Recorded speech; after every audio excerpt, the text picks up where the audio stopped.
Hello everyone, Ben here, and I'm going to regret doing this, but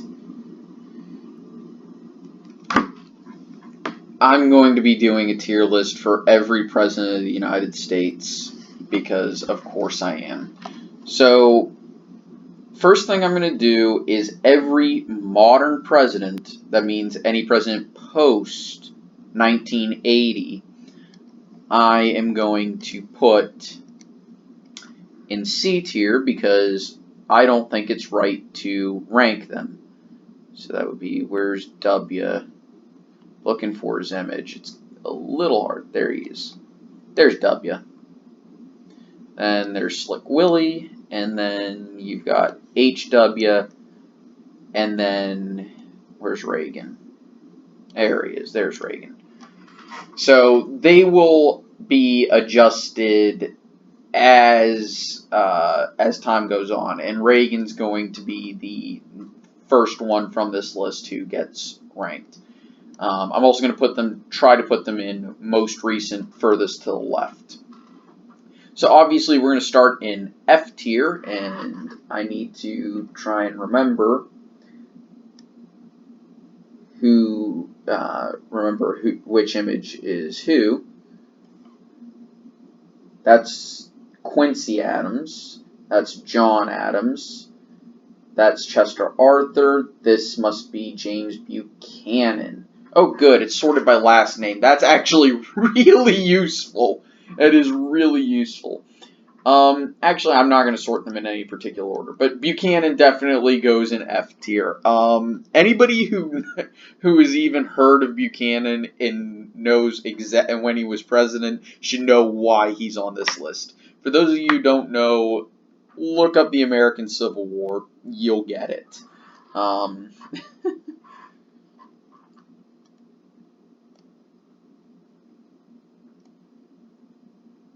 Also, I'm not going to put anyone in E tier. I'm just going to delete that row because really, there's no E in a grading system. Okay, that's Arthur, that's Carter, Cleveland, Coolidge, that's Ford. Trying to figure out who that one would be. Not Pierce, not Taylor, not Tyler. Between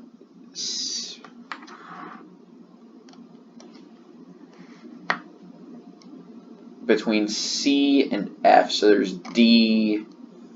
No, we haven't had a president with the last name D. No, it could also still be a C or an F, but I don't think so. E, we haven't had. Well, we had Eisenhower, but why is he way over here? It's because somebody thought Eisenhower starts with an I. That's hilarious. Okay. Fillmore. And yeah, Fillmore's an F tier as well. Again, that 1850s, none of the presidents were really that good.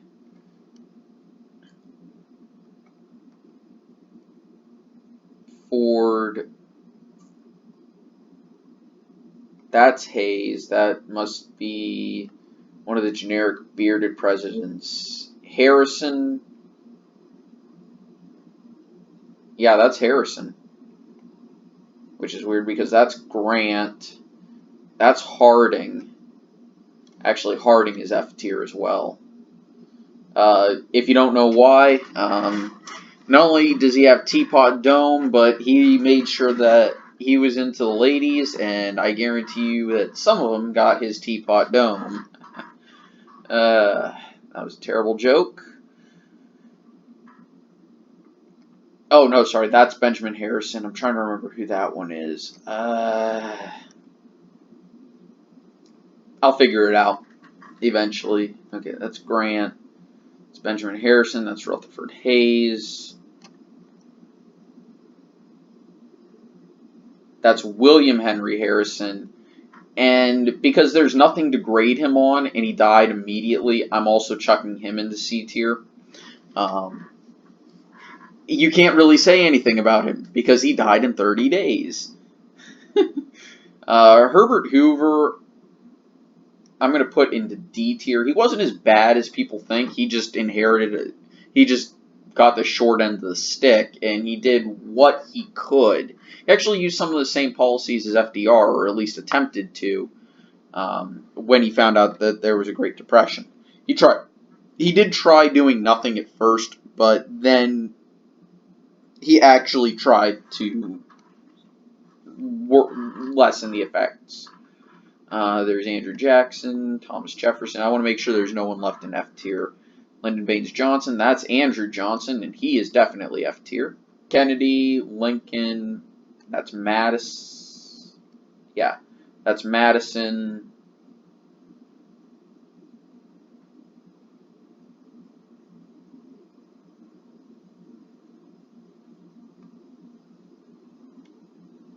I'm trying to remember him.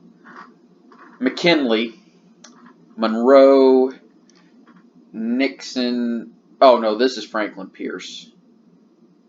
Yeah, no, that's Fillmore. This is Pierce. And yeah, he definitely goes there. That's Polk. That one is... That's FDR, Teddy, Taft, Taylor, Truman, Tyler,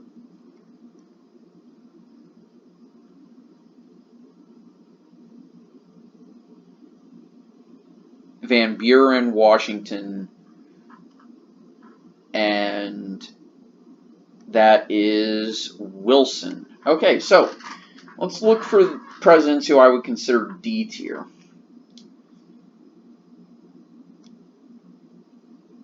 And that's, so what is, F tier are presidents who were either complete failures at the job, or the job was just way too big for them and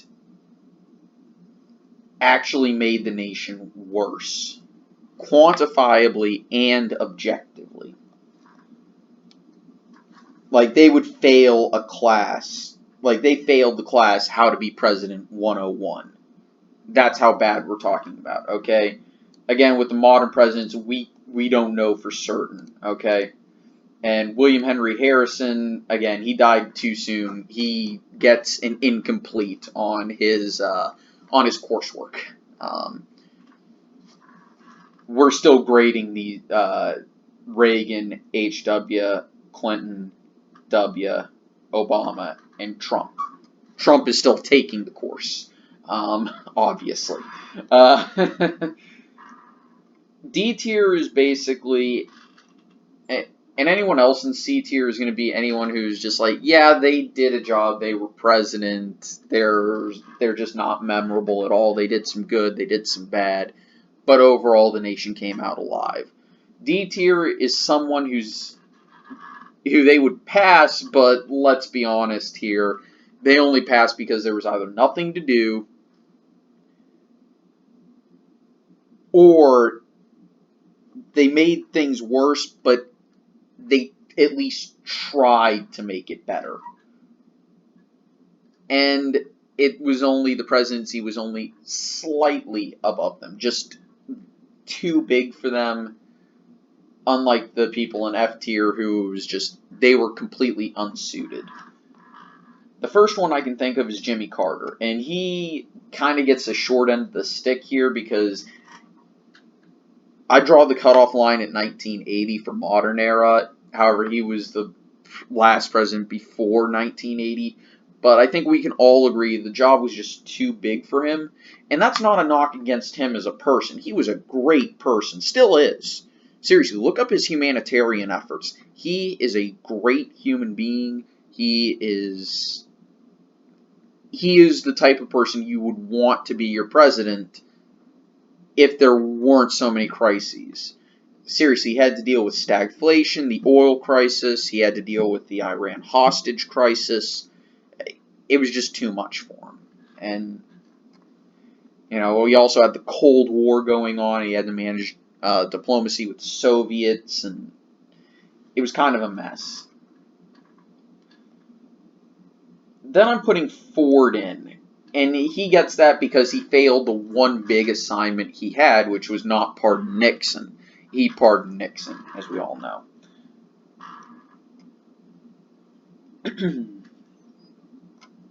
Ford would be... I'm trying to remember this guy's name.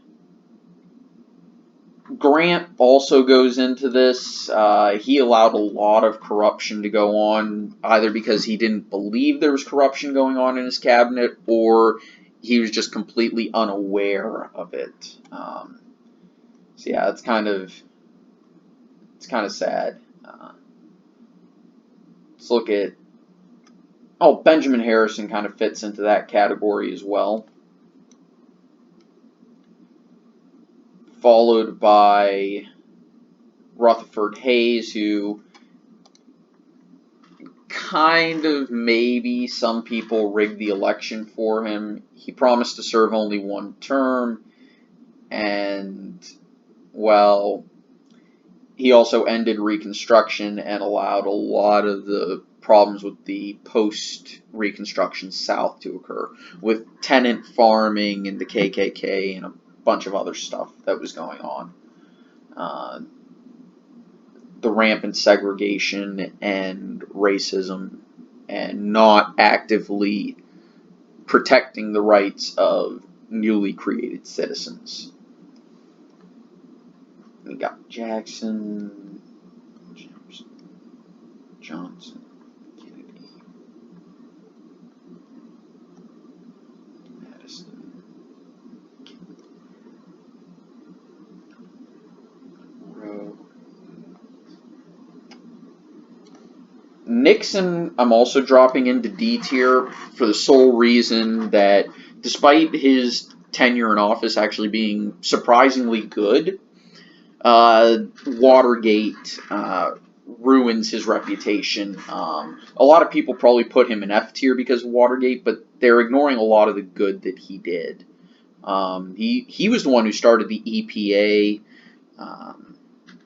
He tried to do better relations with the Soviets and China. He was big into trade, and he was extremely popular. I think we all should recognize that. During his time, up until Watergate broke, yeah, he was actually considered one of the better presidents we'd had.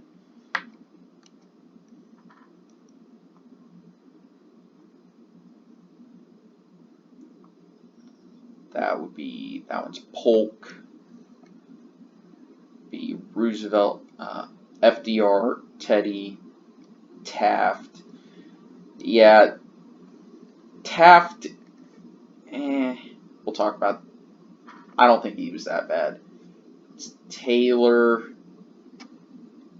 He gets chucked into D tier, again, because he didn't really do much, but he also kind of died in office too soon.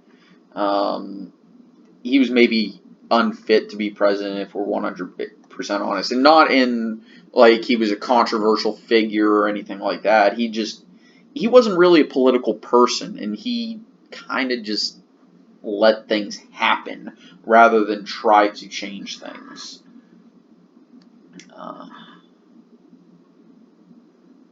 That's John Tyler, Van Buren, Washington, and that one's Wilson. Okay, so C tier, we have all the presidents who they tried to improve the nation, or they had some good, some bad. It was kind of a wash bag, but they were uninspiring as president, if we're 100% honest. So into that category, we're going to toss John Quincy Adams. Actually, both Adams, Quincy and his dad. Because, believe it or not, they were uninspiring presidents. Both were one-term presidents, meaning that people disliked them enough to put somebody else in after one term, despite them being the only person who was qualified, who was willing to run. And of course, had the job experience of being president. Quincy Adams, because he angered Andrew Jackson that much, and John Adams, because of the whole XYZ affair, the Alien and Sedition Acts, the quasi-war with France, trying to increase tariffs. Yeah, he was actually surprisingly hated for being a founding father. A lot of these other presidents say Chester Arthur. I can't.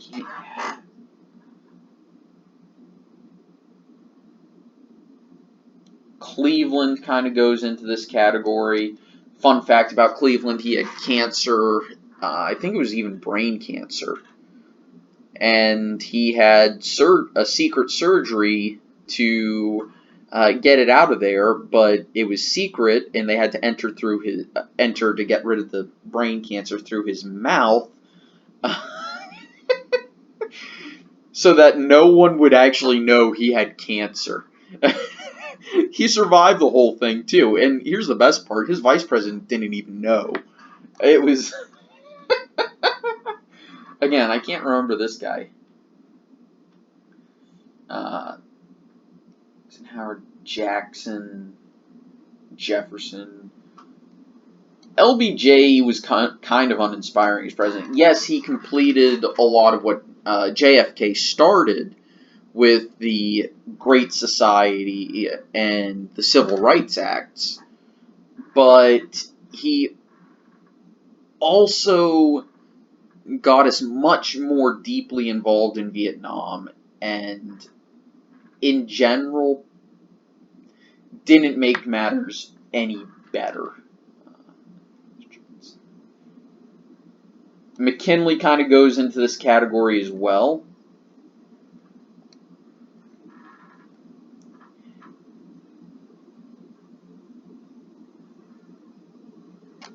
And actually, I forgot one in D tier, and that's actually Woodrow Wilson. A lot of people give him a lot of credit that he really doesn't deserve. Personally, I put him in F tier, but I'm trying to remain as unbiased as possible. But the truth is, Wilson was a white supremacist. He screened Birth of a Nation in the White House and called it a genius film.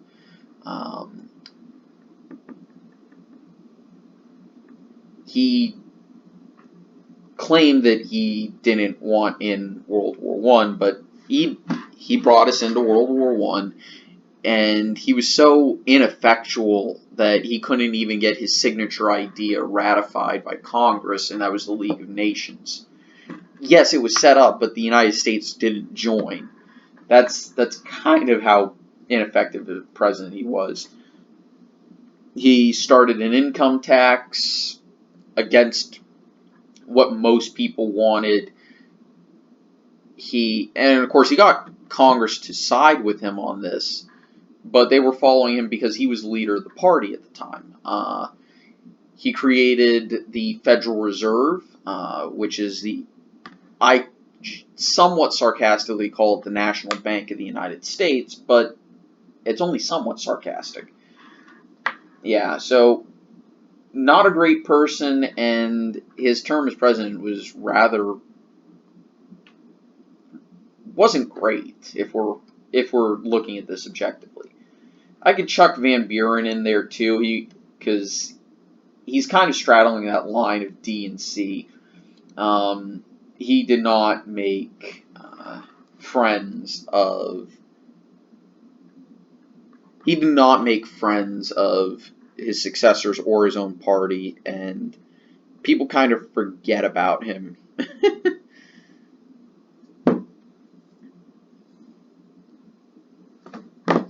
So the next tier is B tier, and these are going to be people who not only did good for the nation, but are either generally fondly remembered or are deeply underrated. in terms of what they accomplished, and that even includes if they are misattributed for bad things. And some of these people also have a lot of good things that kind of get blown up way out of proportion. Again, same thing with the bad. And the first one I'm putting in here is actually Calvin Coolidge. And the reason why I'm putting Coolidge in here is because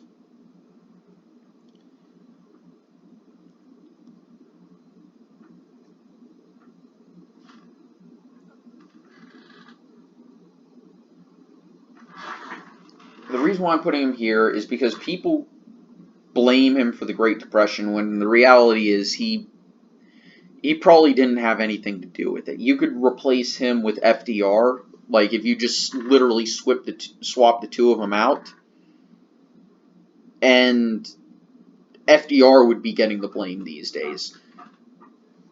Because the Great Depression was just the perfect storm of events.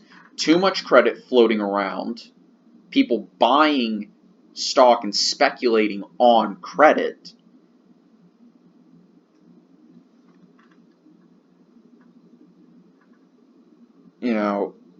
it was generally not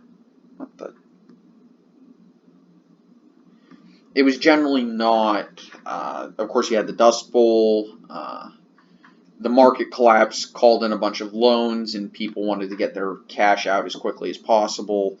It was just in general a bad situation.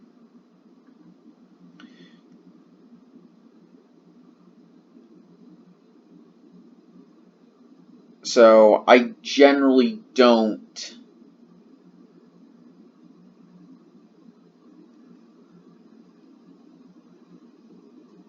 that's who I was forgetting. I was forgetting Garfield. Okay. But yeah, Coolidge gets a lot of blame that he doesn't honestly deserve, and he oversaw one of the most prosperous times in America, and his steady stewardship of the law and his surprising pushes to ensure equal rights honestly get forgotten because of the Great Depression.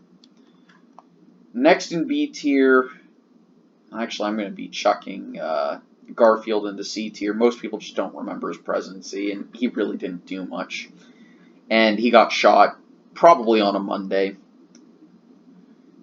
Next in B tier, people are going to call me out for this, but it's deserved, is Andrew Jackson. He was the only president who ever managed to convince Congress to pay off the debt. He's his second biggest accomplishment, the other one that he was proud of, was killing the National Bank. He was very proud of killing the National Bank.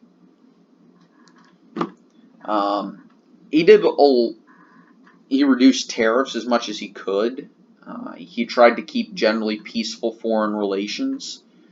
The only real blemish, and that's keeping him out of A and S tier, was that his favorite hobby was dueling and the Indian Removal Act. I think everybody can agree that those are a few dings against him, and some significant ones. Most people would probably say, well, that should drop him into C tier, or worse. A lot of people probably have him in D and F tier. But Jackson was a good president as a whole. Another president I'm going to put into B tier is Thomas Jefferson, and the reason why I'm putting Thomas Jefferson in B tier is because, well, his first presidency is something that would put him in S tier easily. However, his second term would put him in D or F tier. He was not a great. He was not exactly the best president when it came to his second term, and that was because of his embargo. and that probably set the nation back at least a decade when it came to economics, and it was one of the indirect causes of the War of 1812. So he really didn't do the nation any favors with that one. I'm actually going to put Abraham Lincoln here, and a lot of people are going to start calling for my head at this point. And the reason why I'm putting Abraham Lincoln in B tier is because he suspended a lot of constitutional / natural rights during the Civil War in certain states, claiming that since it was a time of war, the government could do that to ensure stability and security for the people. Most notably, he suspended habeas corpus, which means that if you detain somebody, you have to state a reason. You have to give a reason why you detain them. Yeah, he kind of went a little aggressive in certain areas, and that was particularly in the border states of Maryland, what eventually became West Virginia, Kentucky, and Missouri.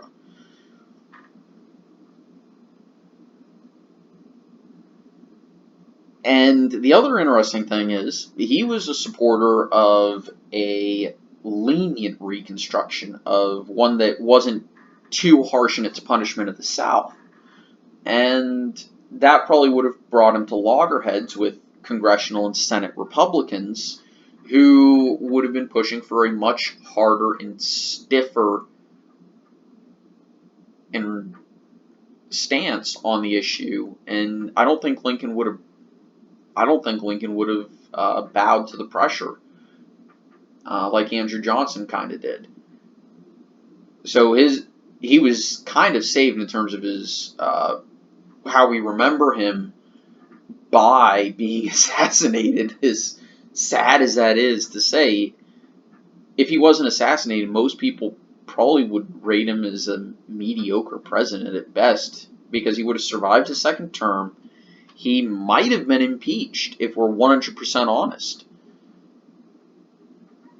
So, yeah, he probably wasn't that great. I'm also putting FDR here. Now, a lot of people would probably put him in S tier because he ended the Great Depression. Well, number one, no, he didn't. Number two, he actually probably extended it with his New Deal. There's a lot of good articles out there. I'm not going to bother linking them, but you can pretty much look up anything. There's some good work by universities. I think Los Angeles, UCLA, their School of Economics has a good article, a good few articles on it. I know the Mises, I think it's Mises.org, Reason. They'll show you a bunch of links from that were written by professors at accredited universities that will that demonstrate the point. New Deal wasn't all that great if we're looking at it objectively.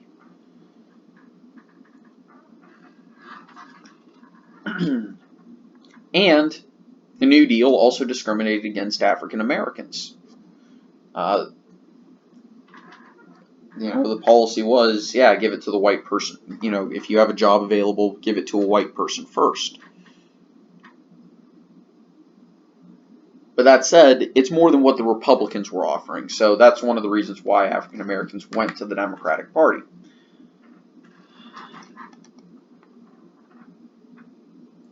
Should probably throw Polk and Tyler. And how did Taft escape D tier? Taft was so bad at being president that his predecessor said, "You are a complete failure," and that's not inaccurate. He didn't quite understand that Teddy was trying to be very moderate when it came to implementing progressive policies such as trust busting and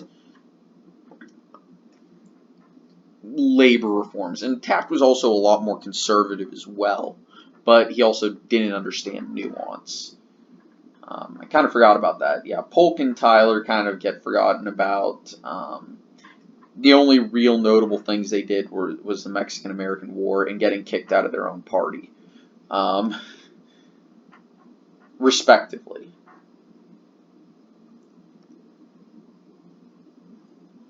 So now we go into the next one, A tier. And we're going to be putting Kennedy in here.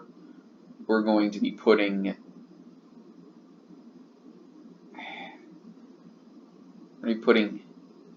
Truman up here. We're going to be putting Monroe up here. And we're going to be putting Teddy up here. Teddy understood nuance. He understood foreign policy. He understood conservation. He was maybe one of the more qualified individuals we've ever had as president. And on top of that, he had a personality to boot. And it was, yes, he had a cult of personality amongst the common man, but he was also somewhat popular amongst the well-to-do. He was able to generate almost universal support. He had charisma. He had daring do. He was brilliant. I may disagree with some of his policies and some of the way he handled things, but he did them at a time when it was necessary to do them. He's the reason we have the USDA. People always forget about FDR's New Deal being inspired by Teddy's Square Deal, which was to ensure that everybody had clean food, clean and working medicine, as well as, sure, he was a little bit bellicose and a bit nationalistic, but overall he did a good job as president. And people often do remember that, and they remember him fondly. He's still one of the most popular presidents that we ever had. Monroe, of course, we remember his Monroe Doctrine. And he presided over one of the other more prosperous times in American history, the era of good feelings, where we had a lot of canals and public works projects that were done that benefited people, and he saw over a period of prosperity and unity in the nation. That's why it's called the era of good feeling. It was post-war of 1812. Everybody realized, well, that was kind of a stupid war, but it had been fought, and it had been fought for good reason. Now, Truman gets in here because he had a policy of owning up to things, whether they were good or bad. If he did something good, he took pride in it. If he did something bad, he owned up to it. The buck stops here. And he also made the toughest decision anyone has probably ever made in world history. The decision to use nuclear weapons in a war. He's the only person to have to make that decision.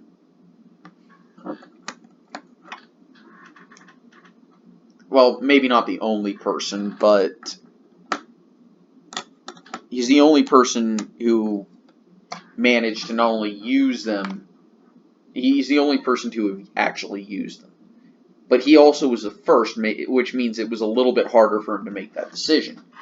And he decided that it would save more lives. Now, he didn't really care about the Japanese lives, but his decision was correct. It would save more Japanese lives and more American lives to use the nuclear weapons, Fat Man and Little Boy. It would save more lives on both sides than a full-scale invasion, which is the only other thing that would have caused Japan to surrender.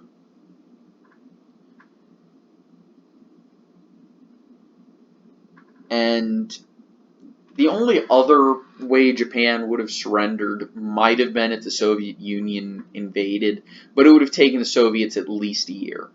And truth is, Japan was more scared of the Soviets than they were of the United States, because Japan surrenders to the United States, the U.S. treats treat surrendered powers at least somewhat well. The Soviets just conquered, as you probably have seen from Eastern Europe. But Truman made a difficult decision. He made the correct one as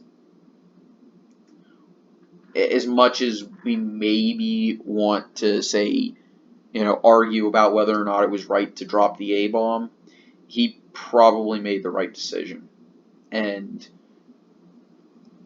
he's never praised for making that decision, and rightfully so. You shouldn't be praising someone deciding to use a bomb that could literally kill hundreds of thousands of people, and did. But he gets the blame for it as well because of people who think that it was the wrong decision.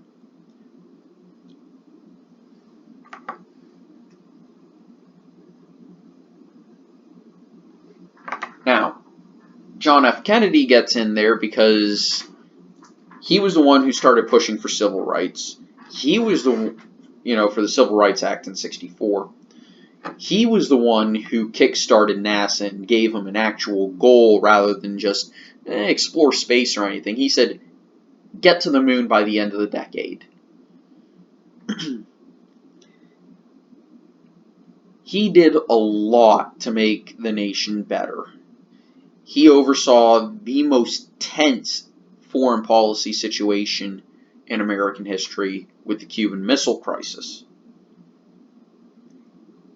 He did a lot for when America was about to roll over into East Berlin, really just all Allied powers were about to roll into East Berlin and take it over because the Soviets were destroying their puppet states.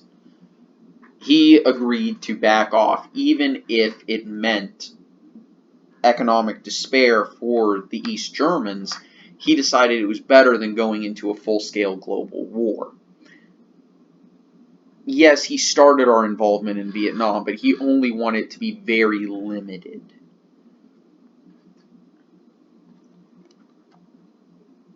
And I think, again, a lot of people would probably put him in S tier, but I think that's a side effect of him being assassinated rather than his quality as president. In S tier, I'm putting 3.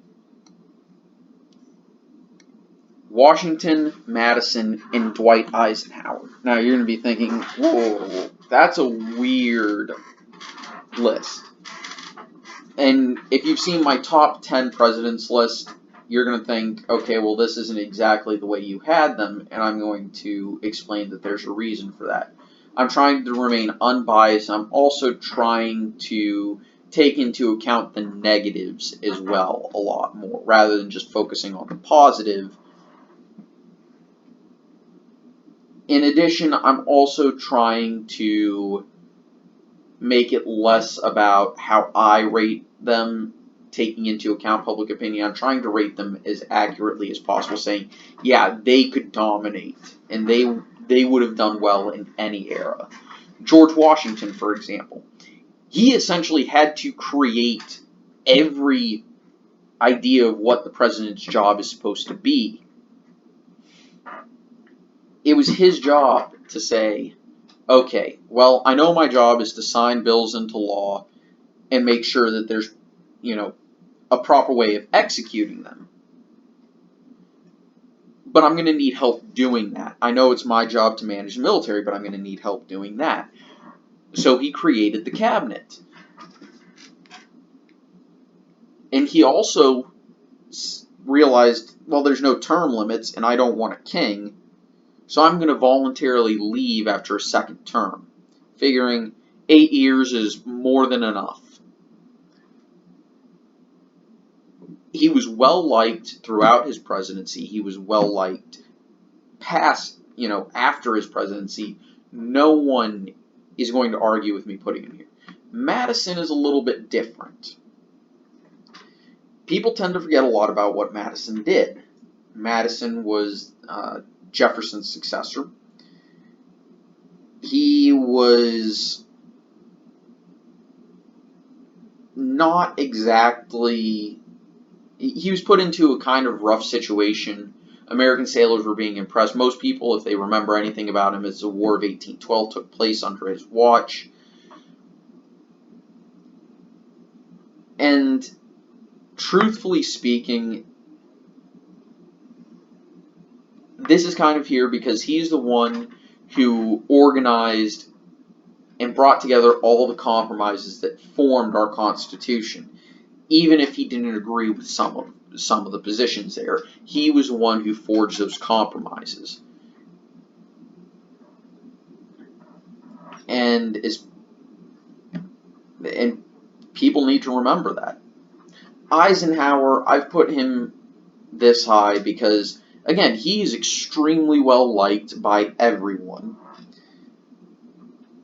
You know, he got in as a war hero, but then he actually proceeded to understand politics better than people gave him, maybe expected him to.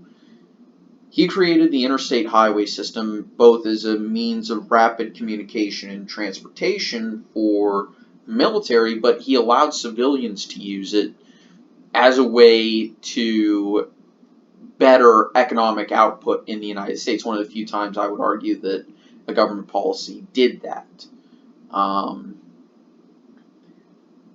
Yes, taxes were reasonably high during his presidency, actually extremely high during his presidency, but people didn't seem to mind. He was a foreign policy expert. He managed things extremely well, and in general, it's hard to find anything bad that happened during his presidency. You know, the Cold War started, sure, but it was kind of already starting during the final years of Truman's presidency, or even at the end of World War II. It's kind of fluid when the Cold War began. But Eisenhower was, well, it was Eisenhower. And at the end of his presidency, during his farewell address, he brought attention to what he was worried was going to create a permanent, horrific situation of constant war in order to profit. And he called it the military-industrial complex. And as sad as it's true, we didn't heed his warning. Just like we didn't heed Washington's warning about factions or political parties, we didn't pay attention to Eisenhower when he said we need to beware of the military-industrial complex. War is now about profit these days. You sell weapons to the government so that they can go and fight over a piece of land half a world away because it has oil on it. So, you know. There we go. That's my tier list. There aren't a lot of F tiers. I tried to make sure that it was balanced with fewer at the top and very bottom and more as you got towards the middle. For example, C has the most. And again, you can chuck them, you can chuck the modern presidents. You can just leave them out, but the modern presidents of Trump, Obama, W, Clinton, HW, and Reagan, I think it's still too soon to properly rate them, though 2020, I would think it's reasonable to rate Reagan. And when I cross that bridge, I'll cross that bridge. But, yeah. Anyway, thank you all for watching. Hope you enjoyed. I'll see you guys next time. Sorry about taking so long. Bye.